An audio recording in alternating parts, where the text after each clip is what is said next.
Bien, buenas tardes.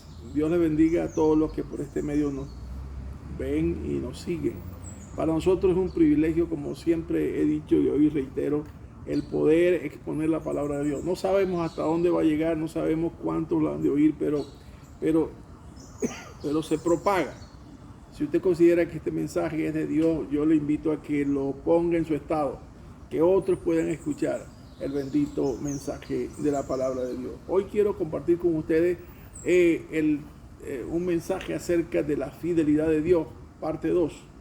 Como decíamos la semana pasada, esta fidelidad es una virtud, una condición, una característica, ¿verdad?, del ser divino, del ser de Dios. Ojo, el cual también es transferible a sus hijos, ¿verdad?, a su iglesia. La fidelidad de Dios, la cual ni aumenta ni disminuye por las circunstancias externas. Simplemente es fiel. Dios es fiel en las edades, Dios sigue siendo fiel en las culturas, Dios sigue siendo fiel, no importa la etnia, no, Dios sigue siendo fiel, pero fiel ¿a qué? A su palabra. Dios es fiel a su palabra.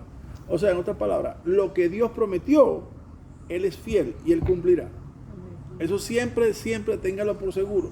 Si la palabra de Dios dice que se hará, se hará. Quizás no sabemos cuándo, pero se hará. Así de sencillo. Hoy quiero compartir con ustedes una evidencia. Ojo, esta evidencia nos debe llevar a pensar por un momento, si esto se ha cumplido de esta manera, ¿qué de lo que ya haya dicho Dios no se cumplirá? Es como una regla que es como una ley que se ha de cumplir igualmente. ¿A qué me refiero? Por ejemplo, cuando hablábamos la semana pasada de la fidelidad de Dios en el pacto con Abraham, allá en Génesis capítulo 17. En ese pasaje nosotros vemos cómo Dios de forma incondicional hace con Abraham un pacto que hoy vamos a leer. La semana pasada no leímos con detenimiento, pero hoy y en base a eso vamos a disertar evidencias históricas de la fidelidad de Dios y su palabra. Vamos a leer Génesis capítulo 17, versos 3 al 8. Entonces Abraham se postró sobre su rostro, y Dios habló con él diciendo: He aquí mi pacto es contigo, y serás padre de muchedumbre de gente, y no se llamará más tu nombre Abraham, sino que será tu nombre Abraham, porque te he puesto por padre de muchedumbre de gente. Y te multiplicaré en gran manera, y haré naciones de ti, y reyes saldrán de ti. Y estableceré mi pacto entre mí y ti, y tu descendencia después de ti en sus generaciones, por pacto perpetuo, para ser tu Dios, y él de tu descendencia después de ti. Y te daré a ti y a tu descendencia después de ti la tierra en que moras, toda la tierra de Canaán en heredad perpetua, y seré el Dios de ellos. Qué hermosa promesa. Dentro del contexto que Dios escoge a este hombre, ¿verdad?, de Mesopotamia, de Ur de los Caldeos, de allá lo escoge, y de él, fíjense que la potestad siempre es de Dios, de él va a levantar una nación. Abraham cuando estaba en ese llamado de Dios, Dios le dice a Abraham: ¿qué te pasa, Abraham? Que te veo un poco triste. Y digo: cónchale, Señor, fíjate, ya la edad que tengo, 75 años, y el único que tengo por heredero, este hijo nacido de mi criada, este Damaseno.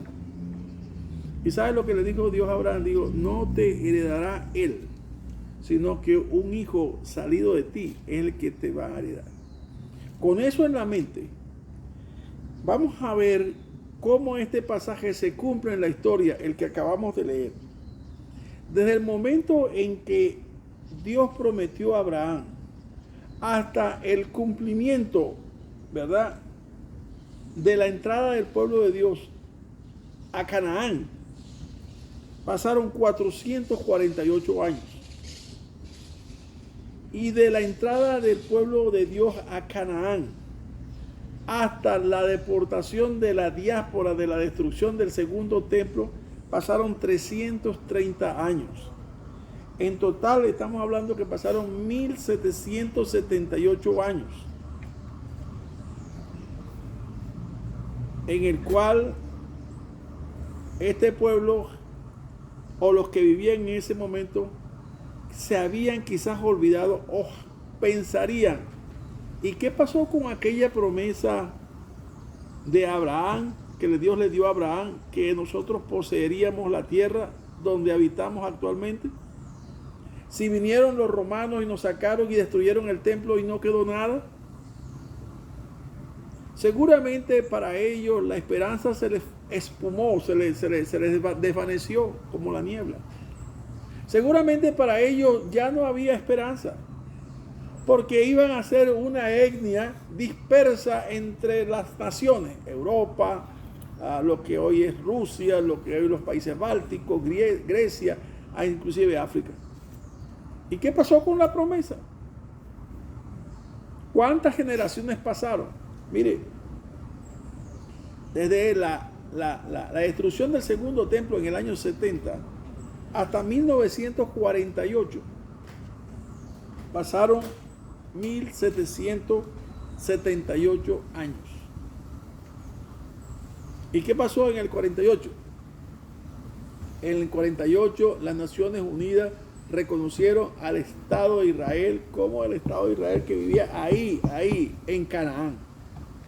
Esto es un hecho que a mí me llama la atención poderosamente y salto de alegría de ver la fidelidad de Dios. Pasaron casi 18 generaciones. Para muchos esto jamás se iba a cumplir. Para muchos esto era letra muerta. ¡Epa! Pero Dios prometió y Dios cumplió. ¿Dónde vive Israel hoy, 74 años después del 1948? Viven en Canaán. ¿Y quién posee la tierra de Canaán mayoritariamente? El gobierno de Israel. ¿Qué quiero decir con esto? Que Dios cumplió conforme a su palabra. Y la inferencia que hago es que si Dios cumplió en un término de 2 periodos de 1778 años, igualmente Dios va a cumplir cualquier promesa que Él haya hecho a su pueblo.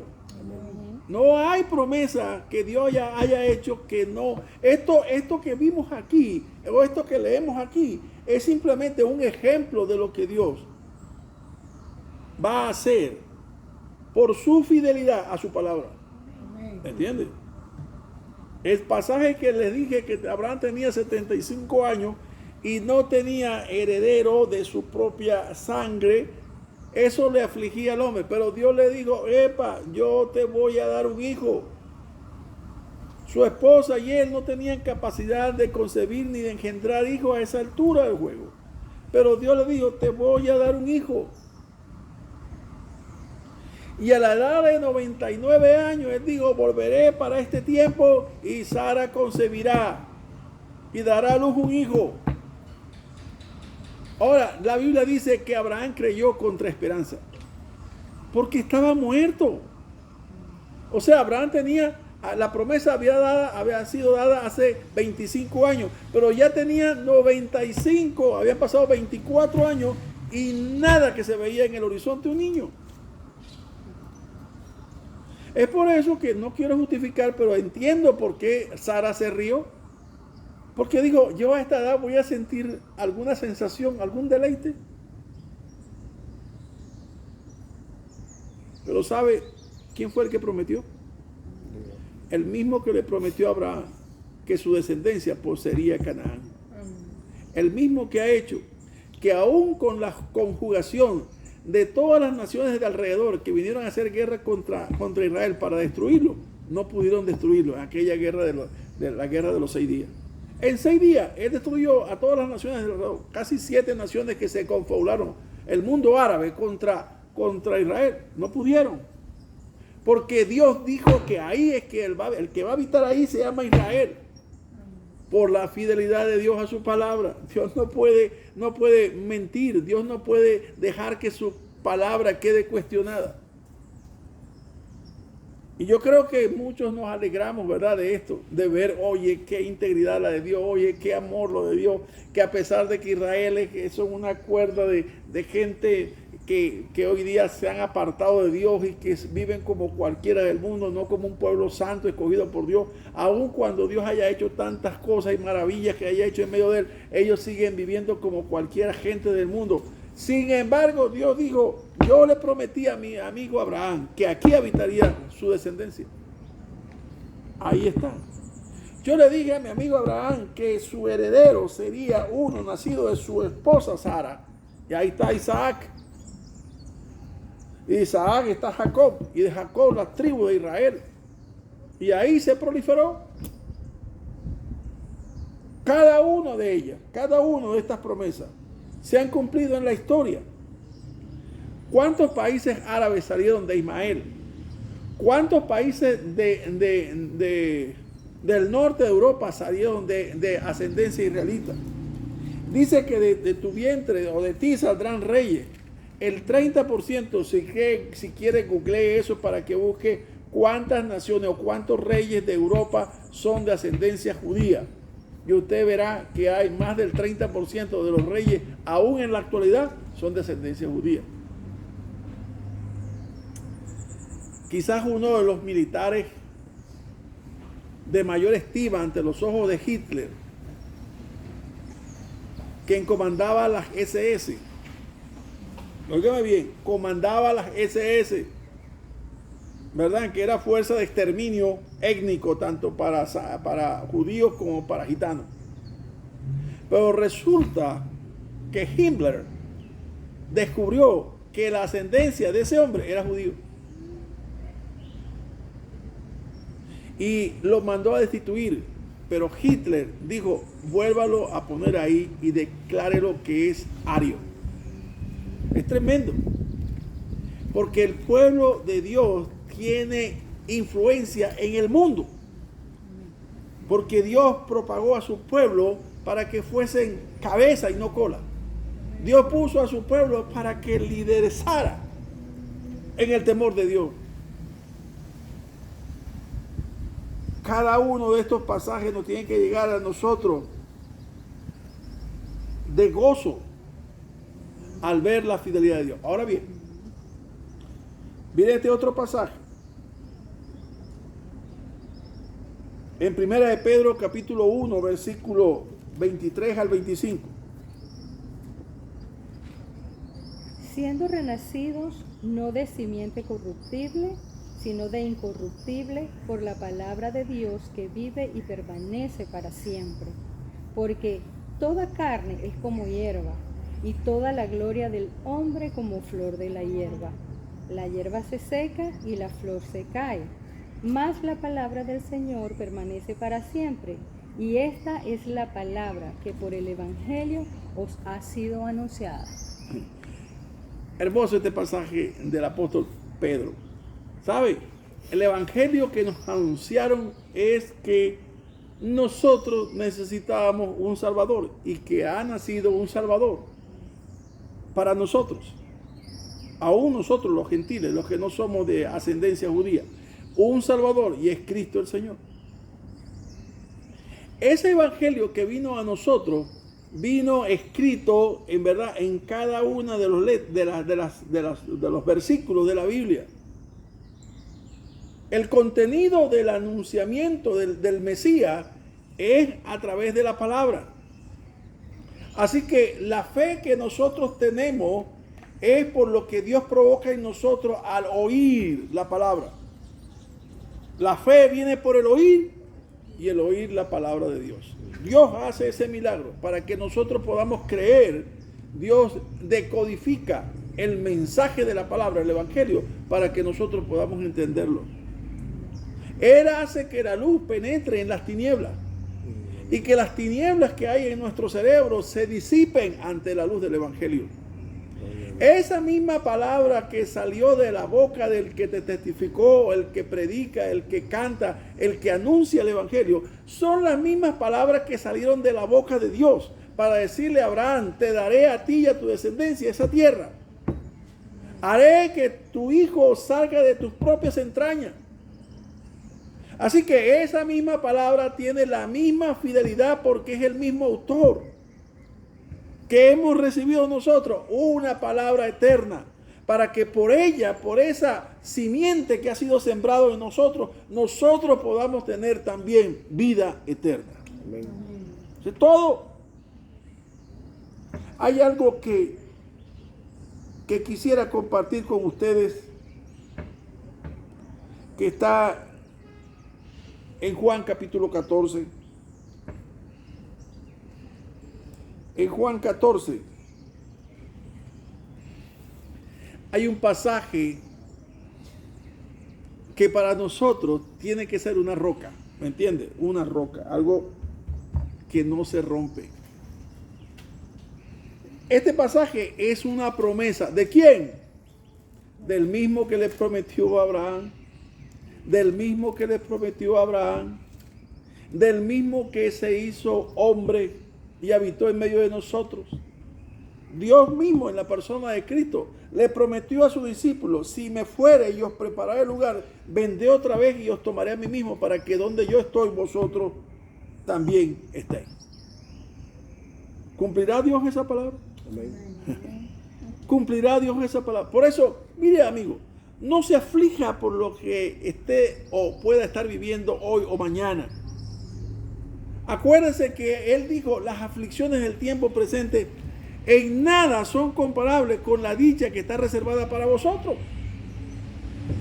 Llegará un momento en que no habrá más lágrimas, porque Dios dice: Él secará, Él enjugará las lágrimas de su siervo. Llegará un momento que se cumplirá esta palabra, que aunque pasen muchos años, aunque pasen todos los años que quiera, nadie sabe cuántos, pero aunque pasen los años que pasen, Dios va a cumplir su palabra, así como la prometió y así como la cumplió con el pueblo de Israel, así también con su iglesia, así lo prometió, así Él vendrá por segunda vez para llamar a su pueblo, a sus santos, a sus escogidos y reunirse con Él en la nube y estar con Él para siempre. Amén. ¿Usted lo cree? Entonces, si lo cree, ahí donde te diga amén, porque ese es el que prometió. Cualquier circunstancia que usted piense que está viviendo una situación difícil, que está viviendo una situación delicada, que cónchale, que no tiene esperanza. Israel tampoco tenía esperanza. La verdad, él dice a través del profeta Isaías: nuestros caminos están escondidos de Dios. Isaías capítulo 40. Dios se olvidó de nosotros. Eso es lo que mucha gente piensa. A veces cuando veo gente que está viviendo situaciones difíciles, dice: Dios se olvidó de mí, Dios me echó al mundo. Además, hay teólogos que consideran que esto es lo que estamos viviendo nosotros.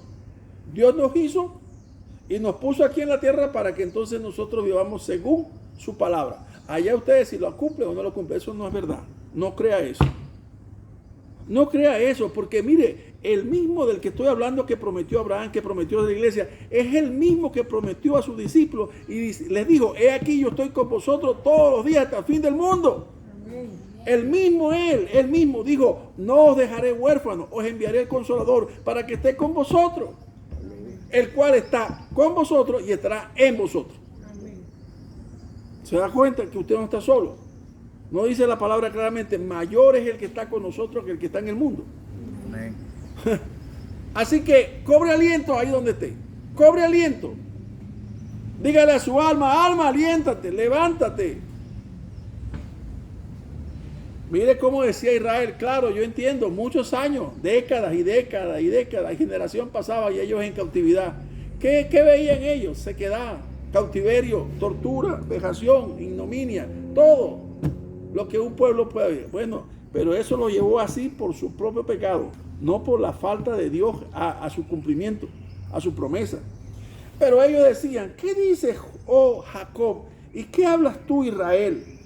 Mire lo que decía: mi camino está escondido de Jehová, y de mi Dios pasó mi juicio. O sea, Dios se olvidó de mí. Pero él responde de una manera interrogativa y dice: ¿no has sabido y no has oído que el Dios eterno es Jehová, el cual creó los confines de la tierra? No desfallece, ni se fatiga con cansancio, y su entendimiento no hay quien lo alcance. Mira lo que dice aquí: Él da esfuerzo al cansado y multiplica la fuerza del que no tiene ninguno. Los muchachos se fatigan y se cansan. Los jóvenes flaquean y caen. Pero los que esperan en Jehová tendrán nuevas fuerzas. Levantarán las alas como las águilas. Correrán y no se cansarán. Caminarán y no se fatigarán. Así que cobre aliento de parte de Dios. Diga, Señor, insufla, sopla sobre mí de tu Espíritu Santo, Señor. Aviva el fuego de tu Espíritu en mí, para que no desfallezca por las circunstancias, sino que prevalezca la fe en mí, en tu palabra, y yo pueda creer y pueda decir, aún como dijo Job, aún en las cenizas de mis huesos, yo esperaré en Jehová. Amén. Que el Señor lo bendiga donde quiera que se encuentre.